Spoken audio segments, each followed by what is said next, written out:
Good morning. Welcome to Tuesday at SEC Football Media Days. Before I introduce our first head coach, just restate something we've announced, and that is adding Sonic to our corporate sponsor program. So welcome to our friends at Sonic.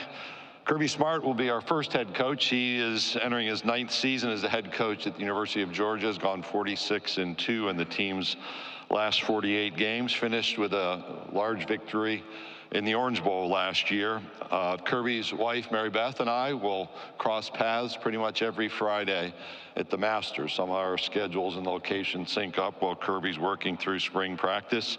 Mary Beth was a 4-year letter winner on the women's basketball team, 2-year starter during her time as a student athlete at Georgia.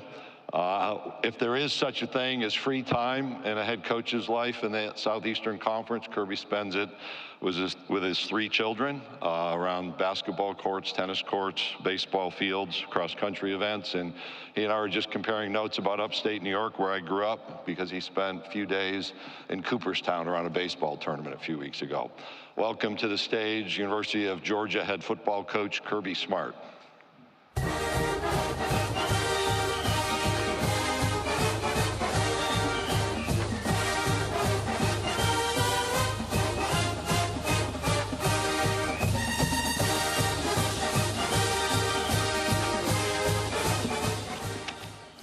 Good morning. I appreciate you guys coming out. I do want it to be duly noted that I got in here without a credential today. So it's the first time I've gotten through that door there after the news I heard yesterday. Thanks, Greg. I really appreciate the leadership he provides for us. I've been very fortunate to have 9 years. I mean, that is just crazy to think about. This is my 9th one of these, and you know, Greg has done a tremendous job from every meeting I've ever been in, from every issue we've ever dealt with the ever-changing flow of college sports. The guy's incredible in the room with us, and I appreciate it. And I enjoyed Greg's message yesterday about all the other sports in the SEC.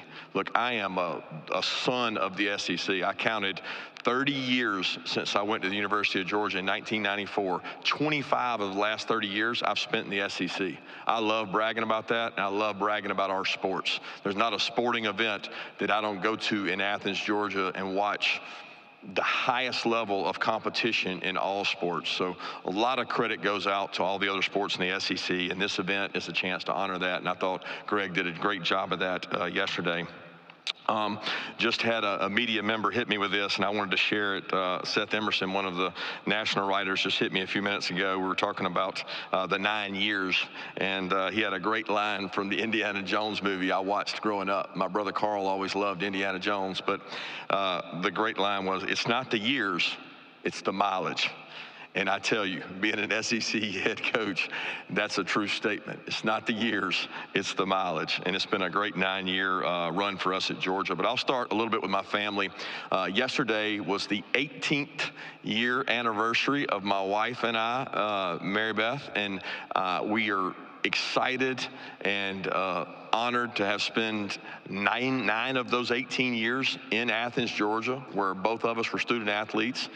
We got to spend that anniversary in the great city of Savannah at Little League baseball game. So you do what you have to do to spend time with your kids, and we certainly enjoy that. My 16-year-old twins, who I like talking about, they're rising juniors now. I don't know geography, and I don't know how well you guys know geography, but I have one who is in Fiji, and I have one who is in Croatia on trips. And I looked at the globe last night, and it's hard for me because I'm a Southeastern Conference baby. I'm not a very worldly gentleman, but I have one in Fiji and one in Croatia, and I don't think you could be 2 further points apart from each other that they are right now. But they're enjoying those trips and getting to kind of develop and further themselves. My wife loves traveling. I don't. And she kind of one-upped me this year when I had a chance to go with my youngest son to Cooperstown, which Greg mentioned, and I had an unbelievable time in Cooperstown. Got to visit the Baseball Hall of Fame and play in a lot of baseball games, and then went to Mississippi with my youngest son for a baseball tournament and spent 3 or 4 days there. My wife decided to go to Amsterdam and go to Taylor Swift concert. So she is a huge Taylor Swift fan and took my twins there and said, if you're going to go all around the world playing baseball, I'm going to go to Amsterdam and enjoy Taylor Swift, which she's a big fan of. The 3 guys we got here today, I want to speak on behalf of those guys, but I want to give you a quick story to show you when you know you're getting old, and it got me yesterday.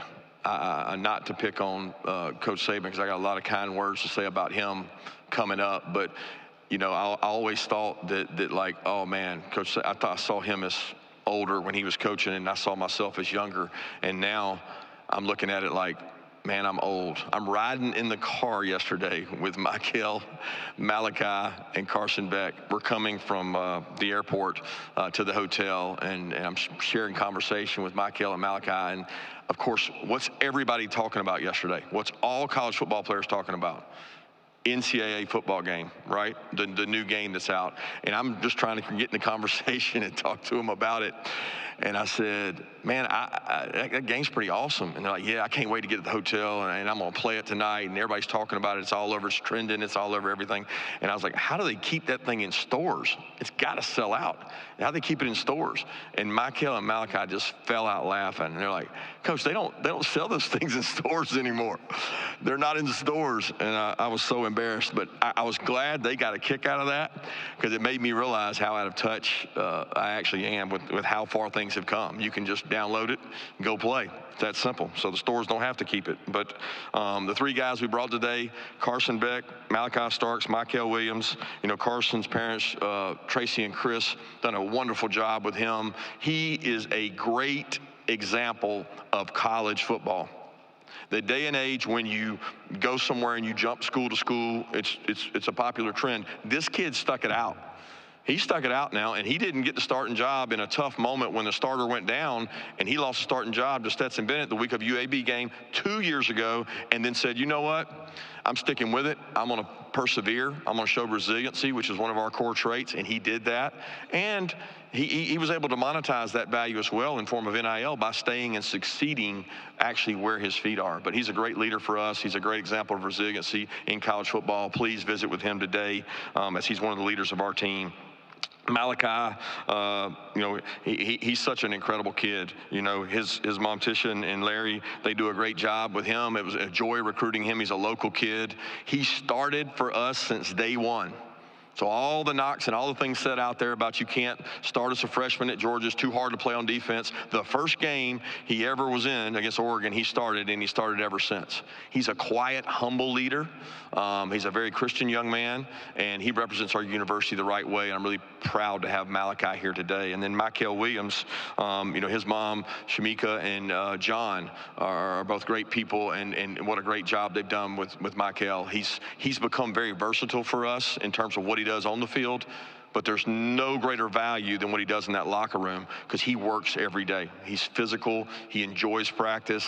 He's a great leader for us, and he should be a huge asset for us. But please enjoy those guys and visit with them, as they're indicative of the locker room we have, and great guys to be around. Couple words I want to say to Coach Saban, who meant so much to me in my career. First of all, the words he shared at the ESPYs the other night were incredible, very touching, very moving.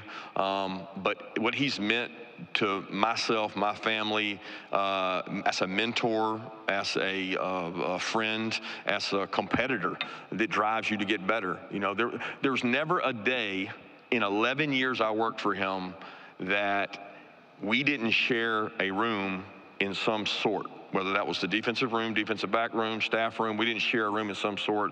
And I think it made me who I am today, because the demand for excellence is met by none other than him. So that standard that he set for me day in and day out, he met himself. And every coach that ever worked with him or for him will tell you that he does it all himself as well. He doesn't hold you to any different standard than he holds himself to. So a lot of the success I've had, I give credit to him and thanks. And I know he'll be critiquing me today, so I'm looking forward to that as well. But he has started responding to texts. And I told people the other day, I said, that's the first time ever, either somebody's got his phone or he's learned how to text. And that makes all of us in his little circle of friends proud, because we get to reach out to him. We're dealing with new challenges this year. We don't have a chip on our shoulder in terms of people trying to use that as motivation. I've never used a failure from the previous year as motivation, and I've never used the success of a previous year as motivation. We won't do that this year. That's not who we are. We want to recreate ourselves, to say, in the best light we can. And this team has been fun to coach. I tell people all the time, we had 15 really tough spring practices, and that includes the spring game. I probably would only trade one of those in and say, could I do it over? That we got a lot out of those. I enjoy being on the grass with this group. They're fun to be with, have a great locker room. They love each other, and they're working their butt off right now. We have 4 new coaches. That's a new challenge for us. I don't think we've had a situation where we had 4 new coaches. We got 4 new coaches coming in. I'm excited about the energy they brought, the buy-in they brought, learning our culture and how we do things at our place. Some have been with us before. Some have been similar places, but I'm really excited about the 4 new coaches we got, and being able to retain Coach Muschamp was incredible, because he's still an integral part of our program, and he's also going to be able to watch his son play for Clark at Vanderbilt. So I'm excited about that. You know, every offseason we do a study and we try to find something to look outside of football to kind of redefine ourselves and recenter, and it's great for me. You know, I really think it's good to study successful people, whether that's in the sports industry or whether that's in the business industry. And this year we took Nike, who I've had the great pleasure of meeting Phil Knight and his wonderful wife Penny, and I wish I could get some of that NIL money that he's sharing with Dan Lanning, but that's another note. But the study of Nike for us has been incredible. I didn't know some of the things about when Nike originated, and we took a week-by-week look in skull sessions, breakout sessions, as well as together, and studied kind of their model. And one of the first things we studied was the belief of assume nothing. And I think that's so important in football. Because when you assume something, or you assume you know someone, or you assume that you know somebody's name that you're in the room with, you can take things for granted. It's just like starting over from a previous year. Assume nothing. Assume nothing. Start from ground zero and build this team different than every other team. And Nike did that. Nike followed that. They assumed nothing. Where does a name come from? So if you assume that you know everybody's name, you may not know what that name means. We had each player get up in front of the team, say what their first and middle and last name and where that came from. I encourage you, if you've never done that exercise in an organization, do it. Because you learn more about somebody when you know what they got their name from, and what it stands for, and what it meant in their family, what it meant in their lineage. It's very important, and you get a lot of deep conversations to know somebody better, which when you're on the field with somebody, and you go to battle with somebody out on the field, you better be able to know what their reasoning is. And I really enjoyed that, and I enjoyed our study of Nike as we went through. So with that, I want to be able to be judgmental of you guys' time and answer any questions you have, so I'll open it up from there. Thank you. Thank you, Coach. If you have a question, please raise your hand. Seth, Diego, or Nolan will get a microphone to you. We do ask that you give your name and affiliation prior to your question. So if we'll start over here, right here on the front row to our left, Coach, in the very front row. Good morning, Coach. Michael Gittins with the War Report. In this new SEC, Georgia got a pretty tough road draw. You've got Alabama on the road, you've got Texas on the road, you've got Ole Miss on the road, you also have Kentucky on the road. Can you talk about your road schedule and how you're preparing your team for this tough 2024 schedule? Yeah, initially I was wondering how I got that draw, you know, but we're not one to complain. We're one to be excited. I think when you step into the shoes of a University of Georgia football player, you accept that that challenge is going to be there. I mean, we kind of embrace that, and we love it. I mean, and what you didn't get to mention is that we open with Clemson, too, who's one of the top teams in the top programs in the country. So, like, we're really excited about that. I think that motivates our off season so that we have the right kind of approach to the offseason, and you know, our guys embrace that. I mean, as coaches, you want to play the best, and people forget that when you spent time in the NFL, every week was like that. So when Texas and Oklahoma came into the conference, every schedule was going to get harder. It wasn't going to get easier. It was going to get harder. And we embrace that. We look forward to it and excited for the challenge to go to some really tough places. Okay, Coach, we'll go right down the center aisle, right here on the near aisle. Coach Smart, Drew DeArmond, WCZN Radio, Huntsville, Alabama. Much like your mentor, Nick Saban, when you compete at the highest level, you do have staff changes. You mentioned the 4 guys you brought in. What was your thoughts on bringing in Travarius Robinson, and what does he bring to your staff? Well, first of all, he has a great pedigree as a player. He played in the SEC, and one of the things you can never really justify or explain to people is the culture of the SEC. Number one, recruiting. It's tough, it's hard, it's cutthroat, and you don't have experience in those battles, it's hard to win those battles. He was a really good player. He played for Coach Tuberville, who has a lot of stories about T-Rob and the great job he's done. I've always recruited against him and had respect for him on the road, the way he carries himself, the way he presents himself, the fact he worked for Coach Muschamp. They have a great relationship. Coach Muschamp vouched for him and talked about the great job he's done, and he's brought in a tremendous energy into our secondary, which is a young secondary. And he got the valuable time that he got to spend over with Coach Saban in Alabama, which is invaluable in terms of knowing how our program operates. So I'm excited to have T-Rob, his family. He's got wonderful family, and I know he's excited to be with us. Coach, we'll go to the section just to your right. Oh, no. Yeah, Coach, Brooks Austin with Dogs Daily. You mentioned that moment UAB with Carson Beck. And when he reflects on that moment, he thought of it as an opportunity to say, hey, I'm not quite ready for this. I need to continue to develop. Stuck around for a couple more years before he was a starter. Is that a repeatable trait or a common trait maybe you can look for in future athletes that you recruit? Because it's important nowadays. Guys leave when they don't have an opportunity to play, but this is a very unique example. Is it something you might be able to replicate in the future?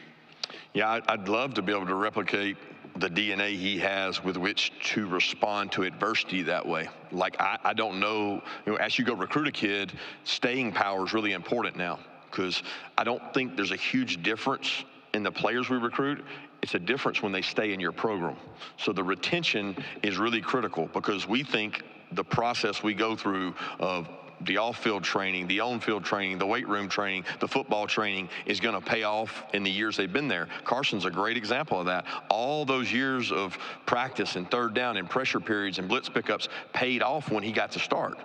It's not to say he wasn't ready, UAB. He may have been ready. We felt like Stetson gave us the best chance to win that game, and he played lights out that game and never really looked back after that.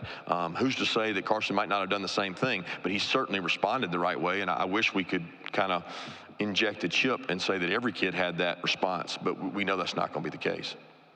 Coach, we'll go back over here to our far left on the front row. Hey, Coach, Graham Coffey, DogCentral.com. When you look at your schedule and the potential of playing 16, 17 games, do you think that will change how you guys manage maybe a lead or trying to get guys out of games earlier? And will it add any importance to the overall strength of your roster? Improve any, what was the ending part of that? The overall strength and depth on your roster, just from 1 to 85.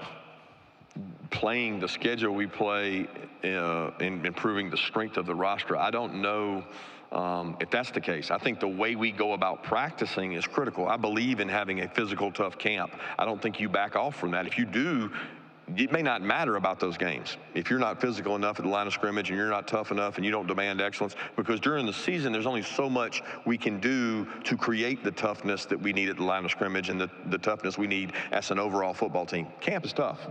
You know, and I think that's important that it remains tough. We do have to be smart to stay healthy.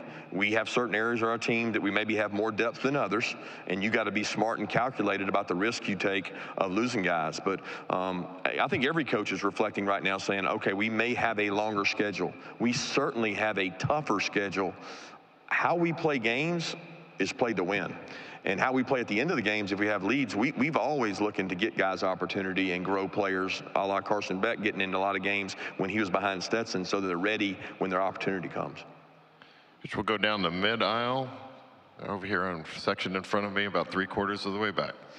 Hey, Coach. Rafael Cruz, Dog Time, and Lake Oconee News. You lost 3 senior leaders in Javon Bullard to Tyke Smith and Kamari Lassiter in the secondary. Who are some of the guys that are stepping in this offseason that you're excited about competing for those starting spots? Yeah, first off, I'll correct you there. Two of those guys were actually juniors. They weren't seniors, and that's what really gets your program when you lose two juniors in one room that are excellent players and have been unbelievable kids within our program, and they love football. Now, they came to every practice this spring, and they were getting ready to get drafted, and they were at every practice cheering on guys, coaching guys, the right kind of guys to have around your program. So they're tough losses. We've got some good, young, talented players in the secondary. It's going to be really important they grow up fast. They're going to go against a really high-tempo offense in Clemson to start with. Our job is to prepare them. They get to go against a really good offense day in and day out with Carson Beck. So I'm excited about the guys we have in that room, and they'll step up to play. We have some experience at the safety position between Dan and Malachi, but it'll be the nickel position and the depth at those positions that's really critical. Going to the section right to your right, again on the aisle. Anwar Richardson, Orange Bloods. Hey, Coach, how do you navigate the world of NIL where you have to participate in it to be competitive, but you also have players who lead with that and they just want to get paid? What are your conversations like with recruits and current players, and how do you navigate it all? Well, I think it's a mistake to assume that all players lead with that or that's the primary objective. I think that would be an insult to high school football players and really insult to all people being recruited, because I don't get to the finish line of official visits where that's the primary objective. If it is, we're probably not getting to that point. We're probably not going to be in the conversation if that's the primary objective. Is that one of the key decision makers? Yes. And should it be? Yes. I'm happy that these kids get an opportunity to improve their situation or make money and give back to their families, or in some cases their communities. So that doesn't bother me at all. I have no problem navigating that. I've gotten less attached and said, you know what, if it's better for that young man because of a financial difference between us and another school, I respect that decision and opinion they have to make. I have to worry about the players that we do get. Okay, and I worry about the ones that we do sign, that they're the right kind of kids and they're coming for the right reason. That includes money, but it's not just money. Okay, we'll go down the center aisle and the section in front of me. Oh, John Hyde, Fox 7 Austin. Coach, you mentioned wanting to play the best. You have Texas this year. Do you consider them to be one of the best, and what stands out to you about them? Every team we play is the best that week. Please understand that. In the SEC, humility is a week away. I have a ton of respect for Sark and the job he does. We got to watch them play last year against several common opponents. Got to watch them play in the playoffs. They have a tremendous recruiting base. They do a tremendous job in recruiting. That includes NIL and everything included in that. So they're a big physical team. They're built like an SEC football team. So we're looking forward to an opportunity to come play them, and what a tremendous matchup it'll be. Okay, we'll go over here again to our left, second row. Hey, Coach. Peter Radicus from AO.com. What kind of impact did the Auburn game have on you guys' season last year, and what kind of challenges did that Auburn team and that new staff pose for y'all? Well, let's start with this. Auburn is one of the hardest places to play in the world. And I know that from 25 years of being a common opponent at Georgia and Alabama. When you step in that stadium, you better be laced up, strapped up, and ready to go, regardless of their record, regardless of the expectation, regardless of what the people in Vegas say. You better be ready to play. And I think Hugh does a tremendous job motivating his team. He does a tremendous job in the recruiting asset. And as he gets more and more of his players and his style of play in there, which he got some guys this year, they're going to be a force to be reckoned with. But that game helped give us confidence that we could play from behind. It also let us know that we're vulnerable in some areas, and we had to improve on those. So I enjoyed playing in that venue. I always have. It's one of the toughest places to go play. Coach, we'll go straight in front of me, the section. Kirk. Excuse me, Kirk Bowles from the Houston Chronicle. With the 12-team playoff coming up, do you worry about attrition, because two teams will play at least 17 games? And do you think maybe abolishing the conference championship game for all leagues would help the matter? You know, I'm not for doing that. I still find value in winning an SEC championship. The unique thing about the career that I've had in coaching, I've almost won as many SEC championships as national championships, and I've won 2 national championships when I didn't win SEC championships as a program. I mean, that's unique. I mean, it's not supposed to happen that way. So do I worry about attrition in terms of having more games? I worry about attrition having 4 teams. Okay, every coach worries about attrition, right? You have to do a good job of maintaining your roster, staying healthy, practicing the right way, being smart, and I think being a watchdog is part of my job. As I'm not a coordinator anymore, I want to watch the drills we do. I want to see how we practice. I want to make sure we can maintain health. It's hard to do in the SEC, but that's why you get an opportunity to recruit to 85 scholarships so that you have depth. Can you get your younger players ready faster than your opponent is a huge advantage. But no, I don't want to see the conference championship go away because I think it's one of the greatest venues in all of college sports, in all of sports. I mean, the games that we've played in Atlanta have been some of the best, most memorable games that I've ever been a part of. And to take that away, I think that there's going to be teams that look back on that SEC championship, and it's very meaningful. And I don't want to take away from that meaning.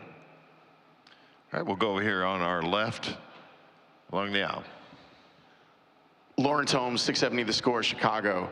Kirby, your defenses throughout your whole career have been incredibly innovative.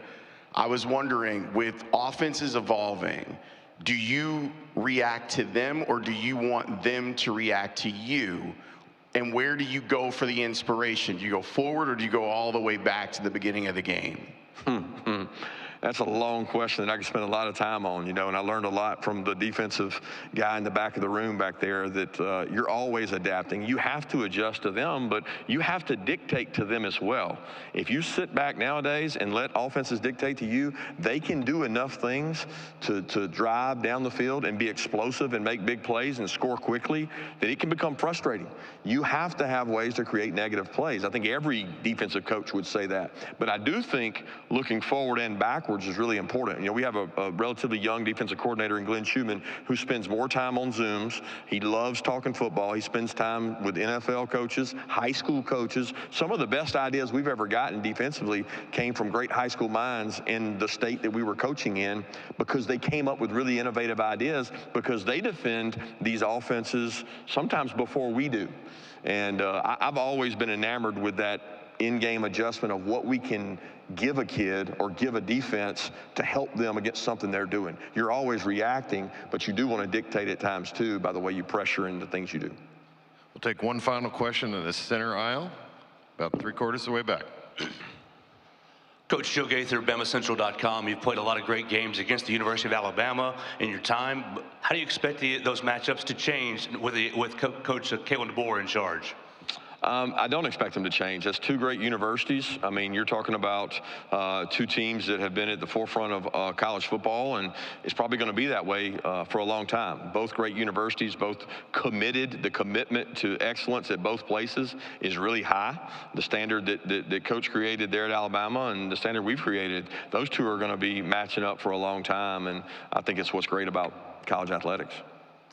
Coach, thank you for your time this morning. Thank you, guys. Thanks, Kevin.